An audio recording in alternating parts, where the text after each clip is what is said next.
चलिए अब वक्त है एक खास मैनेजमेंट के साथ बातचीत करने का। टाटा पावर के एमडी और सीईओ प्रवीर सिन्हा हमारे साथ जुड़ गए हैं। और पहले तो डेवलपमेंट बता दें, अभी थोड़ी देर पहले हम बात भी कर रहे थे कि टाटा पावर अब रिन्यूएबल स्पेस में एक बड़ा एक्सपेंशन करने जा रही है, और जिसमें कि ब्लैक रॉक कंसोर्शियम जो है वो इनकी कंपनी में एक बड़ा निवेश करने जा रही है। काफी सारी बातें भी चल रही हैं इनके वैल्यूएशंस को लेकर, और इसकी वजह से हमने स्टॉक प्राइस में करेक्शन भी देखा था। लेकिन इस डील से जुड़ी कुछ खास डिटेल्स भी जान लेते हैं, और कुछ खुद मैनेजमेंट भी हमारे साथ जुड़ गए इस पर और ज्यादा डिटेल में बातचीत करने के लिए।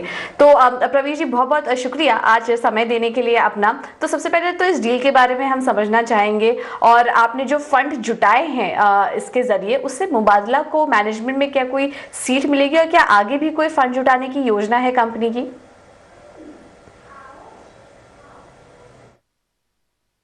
ये जो हमने डाइवेस्टमेंट किया है और इसमें करीब 4,000 करोड़ का इन्वेस्टमेंट आ रहा है, ये ज्वाइंट इन्वेस्टमेंट है ब्लैक रॉक का और उनके साथ मुबादला का। और ये इसमें उनको एक मैनेजमेंट सीट मिलेगा ब्लैक रॉक को। ये हमारे लिए काफी रहेगा अगले 1 से 1.5 साल के लिए। 12 महीना से 18 महीना तक जो हमारे को निवेश करना है, इक्विटी डालना है न्यू इन्वेस्टमेंट से रिन्यूएबल के लिए, चाहे वो मैन्युफैक्चरिंग हो या यूटिलिटी स्केल है या ग्रुप कैप्टिव है, तो ये काफी रहेगा उसके लिए।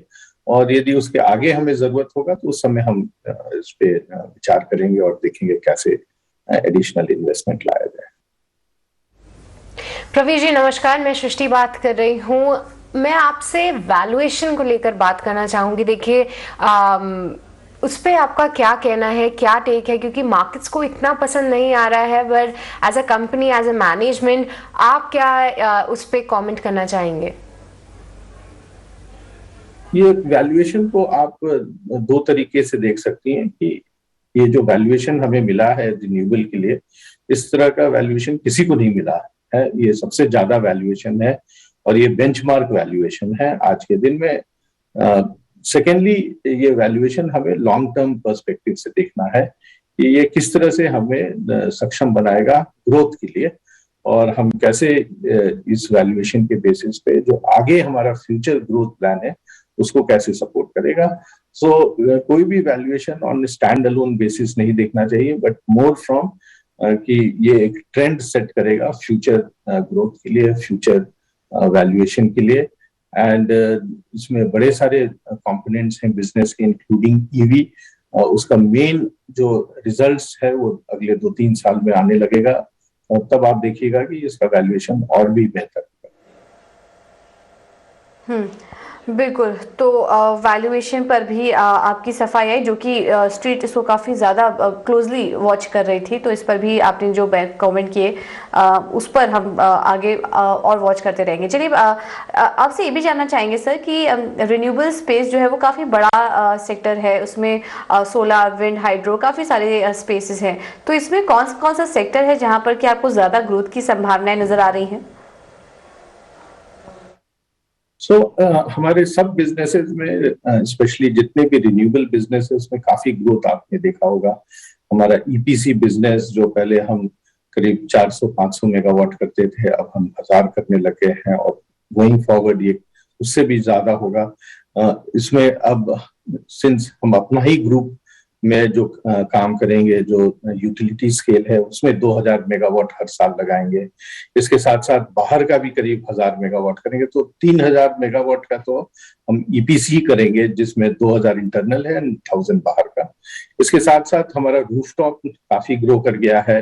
आज के दिन में करीब 1400 से 1500 करोड़ के करीब उसमें रेवेन्यू आ गया है, जो पहले 50-60 करोड़ होता था, और ये आगे चल के भी इसी तरह डबल डिजिट में ये ग्रो करता रहेगा।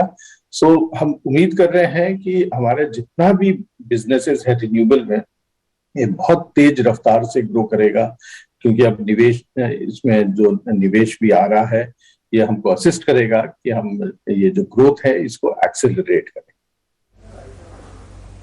पर प्रवीर जी, अब अगर हम आपके कोयले कारोबार की बात करें तो कोयले की कीमतें डबल होने से दुगने मुनाफे की उम्मीद है। अब कोयले के कारोबार को लेकर आपका क्या कहना है, आगे का आउटलुक क्या है इस पे? कोल का बिजनेस काफी अच्छा चल रहा है, काफी स्टेबल चल रहा है। हम लोग का लाइसेंस भी एक्सटेंड हो गया है अगले 10 साल के लिए, और मैं उम्मीद करता हूं कि एटलीस्ट नेक्स्ट 2 क्वार्टर तक प्राइसेस थोड़े अभी हाई रहेंगे। एनर्जी प्राइसेस जो ग्लोबली काफी हाई हैं, उसी पे ये डिपेंडेंट रहता है, इंटरनेशनल कोल प्राइसेस। और ये अगले 2 क्वार्टर हम लोग बेहतर रिजल्ट एक्सपेक्ट कर सकते हैं हमारे कोल कंपनी से। इसके अलावा हम मुंद्रा में भी एक सोल्यूशन ला रहे हैं, जो गुजरात और महाराष्ट्र के साथ डिस्कशन हो रहा है। आज हमारा 3 यूनिट्स चल रहे हैं और उसमें से करीब 1500 मेगावाट गुजरात को जा रहा है और करीब 600 मेगावाट महाराष्ट्र को जा रहा है। सो हम भी कोशिश में लगे हुए हैं कि ये प्लांट ऑपरेट करे और जो बिजली की कमी है इन स्टेट्स में उसकी पूर्ति की जाए, ये प्लांट्स से बिजली बना के। ओके प्रवीर जी, आपके कर्ज की स्थिति को भी हम समझना चाहेंगे और नेट डेट में कमी लाने के लिए आपके क्या क्या योजनाएं हैं? हमारा प्लान जो है नेट डेट कम करने का, वो कंटिन्यू हो रहा है। हम चाहते हैं कि नेट डेट कम हो, और यदि आप देखिएगा तो हम in spite of huge investment growth में हमारा नेट डेट बढ़ नहीं रहा है।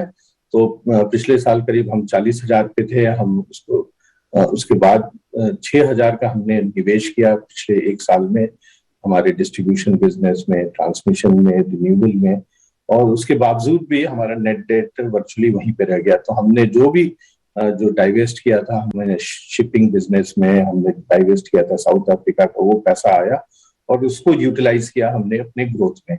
सिमिलरली गोइंग फॉरवर्ड हमारा अरुत्मिन का पैसा इस साल आना चाहिए, हमारा जाम्बिया एंड जॉर्जिया का पैसा आना चाहिए। तो हम जो भी जहां पे भी हम डाइवेस्ट कर सकते हैं हम डाइवेस्ट कर रहे हैं, और उम्मीद करते हैं कि ये जो डाइवेस्टमेंट का पैसा आएगा जो हमारा फ्यूचर ग्रोथ है उसके लिए ये काफी यूजफुल रहेगा।